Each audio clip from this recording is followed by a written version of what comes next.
இயேசு ஜீவிக்கிறார் சுவிசேஷ ட்ரஸ்ட் வழங்கும் ஜீவ வார்த்தைகள்.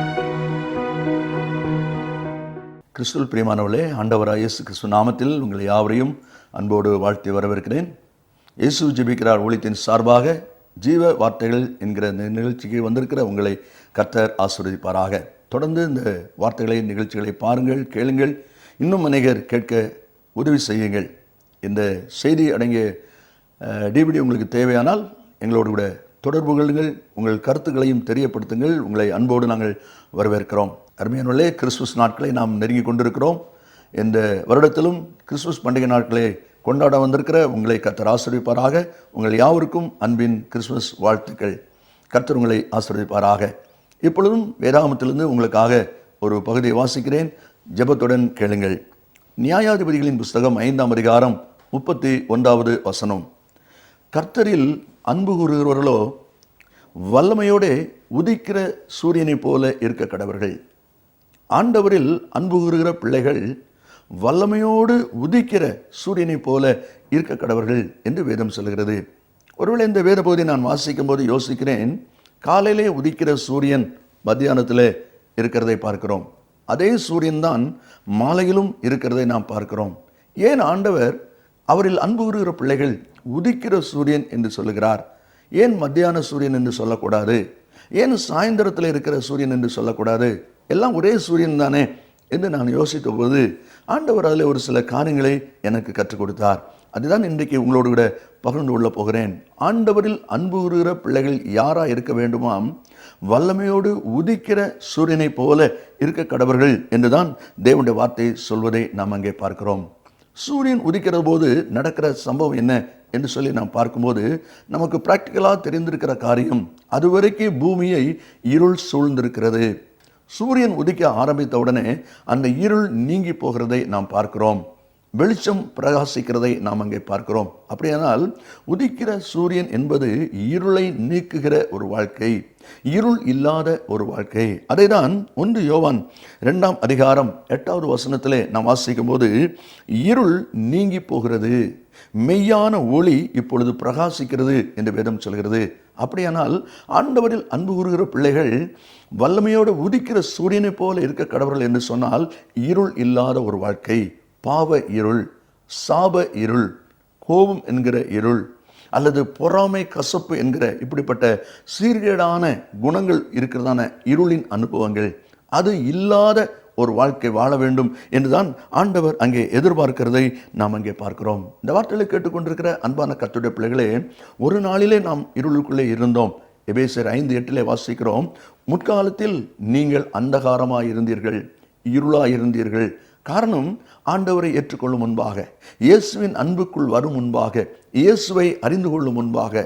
ஆனால் இப்பொழுதோ கர்த்தருக்குள் வெளிச்சமாய் இருக்கிறீர்கள், வெளிச்சத்தின் பிள்ளைகளாய் நடந்து கொள்ளுங்கள் என்று சொல்லி தேவனுடைய வார்த்தை சொல்லுகிறது. அது என்ன அனுபவம்? இருள் நீங்கின ஒரு வாழ்க்கை. அப்படியானால் உதிக்கிற சூரியன் என்பது இருள் இல்லாத ஒரு வாழ்க்கையை ஆண்டவர் நம்மிடத்தில் எதிர்பார்க்கிறார். அது மாத்திரமல்ல, 2வது நாம் பார்க்கும்போது உன்னத பாட்டு புஸ்தகம் 2வது அதிகாரம் 14வது வசனத்திலே இவ்விதமாய் வேதம் சொல்வதை நாம் பார்க்க முடியும். ஆண்டவர் தன்னுடைய நேசத்தை பார்த்து நேசர் சொல்லுகிறார், என் புறாவே உன் முக ரூபத்தை எனக்கு காண்பி என்று சொல்கிறார். உன்னுடைய முக ரூபத்தை எனக்கு காண்பி. பாருங்கள், அதிகமாக கடற்கரையில் போகும்பொழுது சூரியன் உதிக்கிறதை பார்க்க போகிறோம் என்று சொல்வார்கள். சூரியன் உதிக்கிறதை பார்க்க போகிறோம். அதே சூரியன் நம்முடைய கிராமத்தில், நம்முடைய பட்டணங்களிலே தலைக்கு மேலே வருகிறதே, பார்க்கலாமே. ஆனால் உதிக்கிற சூரியனை பார்ப்பதில் ஒரு வித்தியாசம் இருக்கிறது. காரணம் என்ன? எல்லாருக்கும் நன்றாய் தெரியும், மேகம் இல்லாத ஒரு நிலை இருக்குமானால் கடற்கரையில் பார்த்தால் அது ஒரு ஆரஞ்சு கலரில் ஒரு பந்து வந்தது போல வருவதை நாம் பார்க்கலாம். அதாவது அந்த உதிக்கிற சூரியன் தன்னுடைய முழு ரூபத்தையும் காண்பிப்பதை பார்க்கிறோம். ஆண்டவர் என்ன சொல்லுகிறார்? அவரில் அன்பு கூறுகிற பிள்ளைகள் உதிக்கிற சூரியன் என்றால் தன்னுடைய உண்மை ரூபத்தை காண்பிக்கிறவர்கள். உன்னிடத்திலே ஒளிவு மறைவான அனுபவம் இருக்கக்கூடாது. கணவனுக்கு தெரியாமல் மனைவி, மனைவிக்கு தெரியாமல் கணவர், எஜமானுக்கு தெரியாமல் வேலைக்காரர்கள், இப்படிப்பட்டதான ஒளிவு மறைவு இருக்குமானால் உன்னிடத்திலே உதிக்கிற சூரியன் அனுபவத்திலே இல்லை. இந்த வார்த்தையில் கேட்டுக்கொண்டிருக்கிற அன்பு நேச பிள்ளைகளே, உங்களுடைய வாழ்க்கை கூட சற்று யோசித்து பாருங்கள். நீ ஒரு உதிக்கிற சூரியன் என்று சொல்லி ஆண்டவர் சொல்லுகிறார் என்றால் என்ன சொல்லுகிறார்? உன்னுடைய வாழ்க்கையின் ஒவ்வொரு பகுதியும் மறைவில்லாததாக, வெளிப்படையானதாக, தன்னுடைய உண்மை ரூபத்தை காண்பிக்கக்கூடியதாக இருக்க வேண்டும்.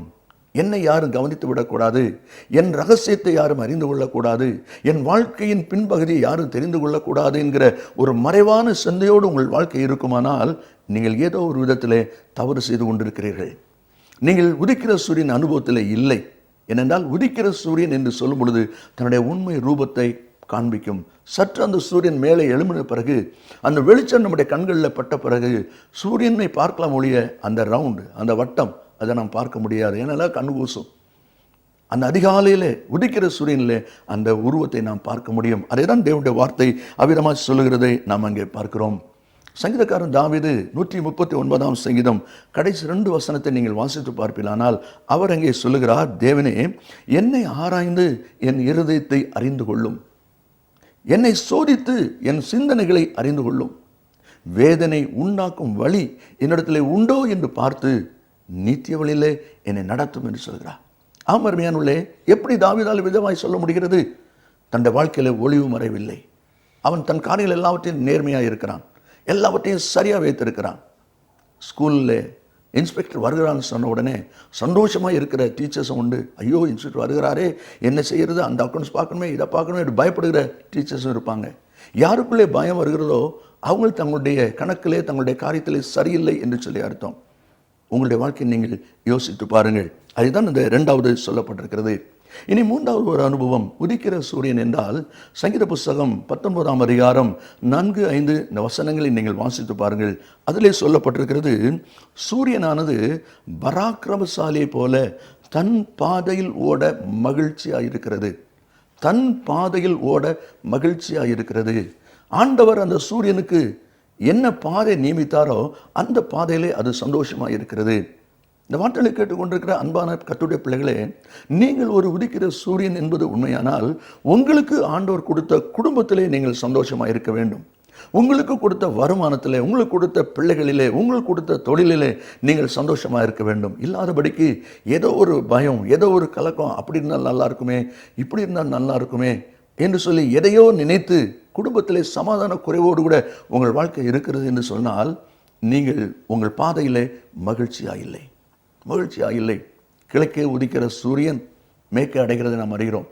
ஆண்டவர் எந்த நாளிலே இந்த சூரியனை உருவாக்கி அதை தன் பாதையில் ஓட விட்டாரோ அதிலிருந்து இது மட்டும் அவ்விதமாகவே போய்கொண்டிருக்கிறதை நாம் பார்க்கிறோம். மறுகை தாமதித்தால் இன்னும் கர்த்தர் அனுமதிக்கிற நாட்கள் வரை அப்படித்தான் அது ஓடப்போகிறது. ஆனால் ஒரு நாளாவது அந்த சூரியன், ஆண்டவரே நான் எப்போதும் கிழக்க உதித்து மேற்க அடைகிறேனே, எனக்கு ஒரு சான்ஸ் கொடுங்க, இனி மேற்க உதிச்சு நான் கிழக்க அடைகிறேன், கேட்டது உண்டா? கேட்குமா? கேட்காது. ஏன் கேட்காது? அதுக்கு தான் தன் பாதை மகிழ்ச்சியாக இருக்குது. அது தன்னுடைய பாதையில் குறைவாகவோ வேதனையாகவோ இருந்தால் தானே மாற்றம் கேட்கும். ஆண்டுடைய பிள்ளைகளாகிய உதிக்கிற சூரியன்கிற அனுபவத்தில் உள்ள தேவனுடைய பிள்ளைகள், உங்களுக்கு கர்த்தர் என்ன பாதை கொடுத்திருக்கிறாரோ, என்ன வாழ்க்கை கொடுத்திருக்கிறாரோ, என்ன தொழில் கொடுத்திருக்கிறாரோ அதில் நீங்கள் மகிழ்ச்சியாக ஓட வேண்டும். மகிழ்ச்சியாக ஓட நீங்கள் கற்றுக்கொள்ள வேண்டும். அப்படி இல்லை என்று சொன்னால் உங்கள் வாழ்க்கையில் நீங்கள் சந்தோஷத்தை, ஆசீர்வாதமான நன்மைகளை நீங்கள் பார்க்க முடியாது. அதே தான் இந்த வார்த்தை சொல்வதை நாம் அங்கே பார்க்கிறோம். இந்த வார்த்தைகளை கேட்டுக்கொண்டிருக்கிற அருமையானவர்களே, நம்முடைய வாழ்க்கையிலும் ஒருவேளை வாழ்க்கையில் சில சமயங்கள் நாம் எதிர்பார்க்கிற நன்மைகள் கிடைக்காமல் இருக்கலாம். எதிர்பார்க்கிற சில காரியத்திலே தோல்வியை சந்திக்கலாம். காரணமில்லாத காயங்கள் நாம் சந்திக்கலாம். நமக்கு ப்ரொமோஷன் கிடைக்க வேண்டிய சந்தர்ப்பத்தில் நமக்கு மேல்பட்ட அதிகாரிகள் நம்மளை மட்டம் தட்டி அதை கிடைக்காமல் போக பண்ணியிருக்கலாம். அல்லது வாழ்க்கையில் ஏற்பட்ட சில கடன் பிரச்சனைகள், சில வியாதியின் தன்மைகள் நமக்கு இருக்கிற சமாதானத்தை குலைத்திருக்கலாம். சந்தோஷமான வாழ்க்கைக்கு தடையாக இருந்திருக்கலாம். இப்படிப்பட்ட வாழ்க்கைகள் வருவது வாழ்க்கையின் பாதையில் சகஜமான ஒரு காரியம். ஆனாலும் கர்த்தருக்குள் எப்போதும் சந்தோஷமாக இருங்கள் என்று சொல்லிதான் பிலிப்பியில் நாம் வாசிக்கிறோமே. அந்த சூரியன் உதிக்கிற அனுபவத்தில் உள்ள சூரியனானது தன் பாதையிலோட மகிழ்ச்சியாக இருப்பது போல நீங்களும் தேவன் உங்களுக்கு நியமித்த பாதையில் சந்தோஷமாய் மனமகிழ்ச்சியாக ஓடக்கூடிய அனுபவத்தோடு கூட நீங்கள் இருப்பீர்களானால் உண்மையாகவே நீங்கள் ஆசீர்வதிக்கப்பட்டவர்களாக இருப்பீர்கள். எப்பொழுது உங்களுக்கு கொடுத்த பாதை உங்களுக்கு மகிழ்ச்சி இல்லையோ அப்பொழுது நீங்கள் வேதனையின் அனுபவத்தை ஆரம்பிப்பீர்கள். லூக்கா சுவிசேஷம் 15வது அதிகாரத்தில் நாம் வாசிக்கும் பொழுது மூத்த குமாரன் வயலிலிருந்து திரும்ப வருகிறவனை குறித்து வாசிக்கிறோம். உள்ளே போக மனதில்லாதிருந்தான். தன் தம்பி திரும்ப வந்து விட்டான் என்று சொன்ன உடனே உள்ளே போவதுக்கு மனதில்லாத இருக்கிறான். வீடு யார் வீடு? அவன் வீடு. அவன் வீட்டுக்குள்ளே போகிறதுக்கு அவனுக்கே மனசு இல்லை. வேதனையோடு வெளியே நின்று கொண்டிருக்கிறான். என்ன வேதனையான ஒரு அனுபவம் பாருங்கள். இப்படிதான் ஆசீர்வாதத்துக்கு உரியவர்களே ஆசீர்வாதத்தை சந்தோஷமாய் மனமகிழ்ச்சியாய் ஆண்டு கொள்ள முடியாதபடி தங்களை தாங்களே காயப்படுத்திக் கொள்கிற வாழ்க்கை அநேகர் வாழ்ந்து கொண்டிருக்கிறார்கள். இந்த வார்த்தை கேட்டுக்கொண்டிருக்கிற நீங்கள் எப்படி வாழ்ந்து கொண்டிருக்கிறீர்கள்? உங்களுக்கு தேவன் கொடுத்திருக்கிற நன்மையை நீங்கள் சந்தோஷத்தோடு மனமகிழ்ச்சியோடு அனுபவிக்க வேண்டும் என்பதுதான் தேவனுடைய விருப்பமாக இருக்கிறது. அதுதான் தேவன் உங்களிடத்திலே எதிர்பார்க்கிற காரியமாக இருக்கிறது. ஆனால் நீங்கள் இந்த விஷயத்தில் எவ்விதமாய் வாழ்ந்து கொண்டிருக்கிறீர்கள் என்பதை யோசித்து பாருங்கள். அப்படி ஏதாவது ஒரு தவறு இருக்குமானால் இன்றைக்கு ஆண்டவருடைய கருத்தில் உங்களை அர்ப்பணியுங்கள். அப்பா, இந்த விஷயத்தில் நான் தவறு செய்திருக்கிறேன், இந்த விஷயத்தில் நான் குறை பண்ணியிருக்கிறேன், என் வாழ்க்கையில் ஆசீர்வாத குறைவு இருக்கிறதே, சமாதானத்து குறைவை நான் சந்திக்கிறேனே, எனக்கு உதவி செய்யுமாப்பா என்று சொல்லி அந்த தேவனை நோக்கி நீங்கள் பார்ப்பிலானால் அவர் மன்னிப்பதற்கு தயபடுத்த தேவனாக இருக்கிறபடினால், அவர் எப்போதும் வெளிச்சத்தையும் ஆசீர்வாதத்தையும் விரும்புகிற தேவனாக இருக்கிறபடினால் உங்கள் வாழ்க்கையில் இருக்கிற இருளின் அனுபவங்களை மாற்றுவதற்கு ஆண்டவர் இயேசு போதுமானவராயிருக்கிறார். அவர் ஆயத்தமுள்ளவராயிருக்கிறார். மாத்திரமல்ல, கடைசியாக நாம் வாசிக்கிறோம், உதிக்கிற சூரியனை பாருங்கள். நிமிஷத்துக்கு நிமிஷம் அது மேலே ஏறிக்கொண்டே இருக்கிறதை நாம் பார்க்கிறோம்.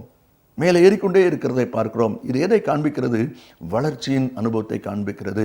வளர்ச்சியின் அனுபவத்தை காண்பிக்கிறது. மல்கியா புஸ்தகம் 4ஆம் அதிகாரம் 2வது வசனத்தை நீங்கள் வாசிப்பிலானால் அங்கே சொல்லப்பட்டிருக்கிறது, என் நாமத்திற்கு பயந்திருக்கிற உங்கள் மேல் நீதியின் சூரியன் உதிக்கும். நீங்கள் வெளியே புறப்பட்டு போய் கொளுத்த கண்களைப் போல வளருவீர்கள் என்று சொல்லப்பட்டிருக்கிறது. ஆம் அருமையானவர்களே, உதிக்கிற சூரியன் நிமிஷத்துக்கு நிமிஷம் வளருவது போல உங்களுடைய ஆவிக்குரிய வாழ்க்கையிலே நீங்கள் வளர்வதற்கு எதுவாக இருக்க வேண்டும். 2 சாமுவேல் 5:10 வாசிக்கிறோம், தாவீது நாளுக்கு நாள் விருத்தி அடைந்தான், சேனையில் கர்த்தர் அவனோடு கூட இருந்தார். அதை தான் ஆண்டவர் உங்களிலும் எதிர்பார்க்கிறார். வல்லமையோடு உதிக்கிற சூரியன் எப்படி நிமிஷத்துக்கு நிமிஷம் அது ஏறிக்கொண்டே இருக்கிறதோ, மேலே உயர்ந்து கொண்டே இருக்கிறதோ, அதே போல ஆண்டவரில் அன்பு கூறுகிற பிள்ளைகள், அவரை நேசிக்கிற பிள்ளைகள் உதிக்கிற சூரியனை போல நிமிஷத்து நிமிஷம் வளருகிறவர்களாக பெருகுகிறவர்களாக இருக்க வேண்டும் என்பதுதான் ஆண்டுடைய விருப்பமாக இருக்கிறது. அதைத்தான் 1 பேதுரு 2:3 எப்போதும் நாம் வாசித்துக் கொண்டிருக்கிறோம். நீங்கள் வளரும்படி புதிதாய் பிறந்த குழந்தைகளைப் போல திருவசனமாகிய களங்கமில்லாத ஞானப்பாலின் மேல் வாஞ்சியாயிருங்கள். எந்த அளவுக்கு தன்னுடைய வார்த்தையில் நீங்கள் வாஞ்சியாயிருக்கிறீர்களோ அவ்வளவாய் உங்களுடைய வாழ்க்கையில வளர்ச்சி உண்டு. இந்த வார்த்தையில கேட்டுக்கொண்டிருக்கிற அன்பான கர்த்தருடைய பிள்ளைகளே, ஆண்டவரிலே அன்பு கூறுகிற பிள்ளைகள், உதிக்கிற சூரியன். அந்த உதிக்கிற சூரியன் என்றால் என்ன? சில அனுபவங்களை நாம் வாசித்திருக்கிறோம். இருள் நீங்குகிற ஒரு வாழ்க்கை, இருள் நீங்குகிற ஒரு வாழ்க்கை. அது மாத்திரமல்ல, தன்னுடைய உண்மை ரூபத்தை காண்பிக்கிற ஒரு வாழ்க்கை. ஆண்டவர் தனக்கு நியமித்த பாதையில் மகிழ்ச்சியோடு ஓடுகிற ஒரு வாழ்க்கை மட்டுமல்ல, நிமிஷத்துக்கு நிமிஷம் வளர்கிற வாழ்க்கை. நீங்கள் ஒரு உதிக்கிற சூரியன் தானா? நாம் ஜெபிப்போம். கிருபை நிறைந்த நல்ல ஆண்டவரே, ஆசீர்வதிக்கப்பட்ட அந்த நல்ல வேளைக்காய் உம்மை நன்றியோடு ஸ்தோத்திரிக்கிறோம்.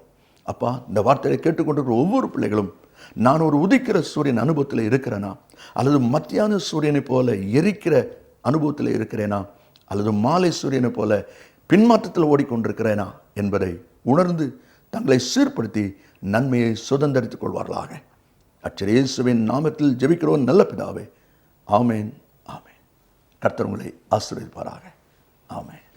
மேலும் விவரங்களுக்கும் உங்கள் ஜெப தேவைகளுக்கும் நீங்கள் எங்களோடு தொடர்பு கொள்ள வேண்டிய முகவரி, John M Jeyaraj, 123A Thonavur road, Mavadi, Nellai மாவட்டம், தென்னிந்தியா 627107.